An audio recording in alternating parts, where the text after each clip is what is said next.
ওমা, আজকে আবার আনারস দিয়ে কি বানাচ্ছ? আজকে আনারস দিয়ে আনারসের চাটনির রেসিপি নিয়ে এসেছি। কি আর এটা করছো? খুব সহজভাবে দেখাচ্ছি। যারা নতুন বানাচ্ছে তারাও কিন্তু সহজেই এই চাটনিটা বানাতে পারবে।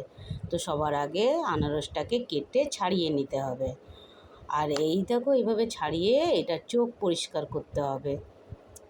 মা, আনারসের চোখ আছে নাকি? হ্যাঁ, আনারসের এই যে গোল গোলগুলো, এইগুলো আনারসের চোখ। এইটা যদি না কাটো তাহলে কিন্তু খাওয়ার সময় মুখে পড়লে জিভ গলা কেটে যাওয়ার ভয় থাকে। তারপর? এই যে ছুরি দিয়ে এভাবে করে একটুখানি এই পিঠ এপিঠ করে এভাবে করে কেটে নিতে হবে, যেভাবে দেখাচ্ছি। এভাবে কেটে নিলে আনারসটা ওয়েস্ট কম হবে। আর যদি না পারো তাহলে মোটা মোটা করে ছাড়িয়ে নিতে হবে। ও, তাই নাকি?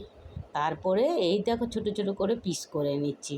আর পিস করার সময় এই যে মাঝখানে যে আনারসের এটাও শক্ত হয়, এটা কিন্তু খায় না। এটাকেও কেটে বাদ দিয়ে দিচ্ছি। তারপর ছোট্ট ছোট্ট করে পিস করে নিচ্ছি। চাইলে তোমরা কুড়েও নিতে পারো। এরপর জল দিচ্ছ?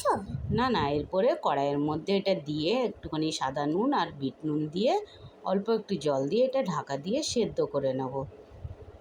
সেদ্ধ করার সময় এটাকে ভালো করে আঁচটা একটু সিম আঁচ করে দিয়েছি। এই দেখো সুন্দর ওমা, করে। মা, এবার কি আনারস এবার কি আনারসের চাটনিটা হয়ে গেছে? না না, এখনও চাটনিটা হয়নি, একটু বাকি আছে। আর এটা এটা লাল লাল কি দিয়েছে? এটা লাল লাল দিলাম করম চা। এটা লাল করম চা বা চেরি বলে। তারপর চিনিটা দিলে? হ্যাঁ, চিনিটা দিয়ে এটাকে ভালো করে আবারও ফুটিয়ে নিচ্ছি একটুখানি। যখন প্রায় পুরো সেদ্ধ হয়ে গেছে তারপর ঠিক নামানোর একটু আগে 2 চামচে দিয়ে দিচ্ছি লেবুর রস। তারপর? বাস, আর কিছু না, একটুখানি আরও একটু 2-4 মিনিট ফুটিয়ে এই দেখো পুরো রেডি হয়ে গেছে। একটু জল জল থাকবে যাতে চাটনির রসটা খেতে দারুণ লাগে। বাস, আর কিচ্ছু না, একদম খুব সহজভাবে দেখালো।